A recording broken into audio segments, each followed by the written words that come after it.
No? Mga hindi po mga nag-aral yan. Pero sila po ang mga pinili at sila po ang iniligtas ng Panginoon. No? Ang katotohanan po ay ang mind po ng lahat ng tao ay corrupt. Whether ikaw ay matalino o hindi, corrupt ka. No? Iba po ang talinong spiritual sa talinong physical. No? Kalimitan pa nga yung matalinong physical, siya pa yung nasa maling pananampalataya. No? Okay? Isa pa mga kapatid. 2 Timothy chapter 3. Okay? 2 Timothy chapter 3.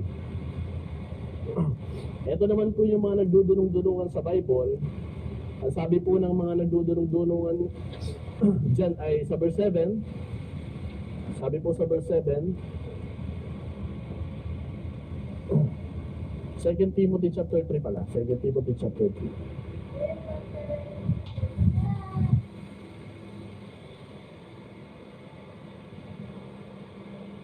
Okay, sabi po sa verse 7, ever learning and never able.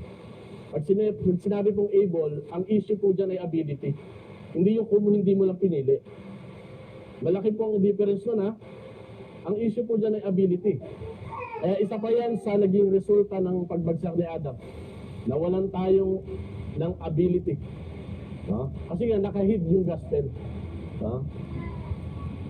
Isa lang ang pwedeng magbukas ng gospel sa iyo, Panginoon.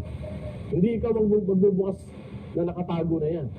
Ever learning, kaya nga kahit anong aral nila, and never able to come to the knowledge of the truth. No?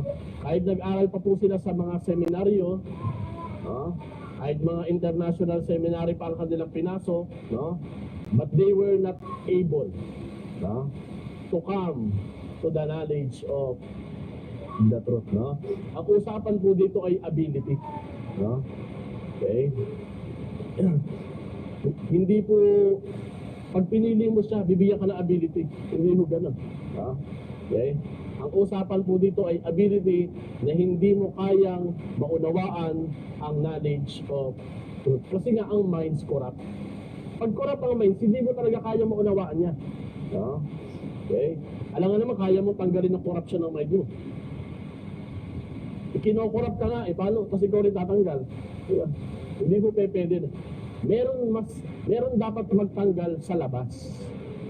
At dapat ang magtanggal yun, hindi corrupt. Alam mo, magtanggal, corrupt din. Okay? Pag wala na ang corruption sa mind, diyan na po magsisimula ang pag-alam mo sa mga katotohanan. Samantalang sila Peter, di ba? Na hindi naman matatalino, sila Peter, si John ay hindi man nag-aral ng seminaryo. No? Mga mangingisda lang po yan, ba't nila nataguan ng katotohanan? Kasi po ba, ginalingan nila ang paggamit ng free will nila? Hindi. No? Ang magaling po dyan ay yung pumili sa kanila. No? Okay? Pinili sila ng Diyos para ipahiya ang mga talinuhan. No? Kasi kung pagalingan lang po ang usapan, mas magaling yung nag-aral. No? Hindi po, wala po nag-aral sa apostol eh. No? Si Paul lang. Pero yung ipinag-aralan niya, tinapon pa niya. No? Okay? So hindi po pinag-uusapan ang pag-aaral, ang talino, kasi pare-pareho lang po tayong corrupt minds. No? Kaya napakaganda po ng ginawang setup ng Diyos. We are all equal. No? Pagdating sa spiritual matter. No? Verse 8, may example sa verse 8. Now as Jannes and Jambres withstood Moses, ito po ay panahon ni Moses, ito yung mga taong sumasalungat sa Diyos. Si Jannes and Jambres withstood Moses, sabi dyan, so do this also resist the truth. Kapag corrupt ang mind mo, hindi mo mamahalin ang truth. I-resist mo ang truth. Yan yung free will mo pag corrupt ang mind. Ang product ng free will mo, resist the truth. Hindi pwedeng corrupt ang mind mo, tatanggapin mo ang truth. Hindi mo pwede ng mga kapatid. Okay? Kaya kapag men of corrupt minds ka, tapos sinirang ka ng truth, ayoko sa truth, malademonyo ang truth na yan.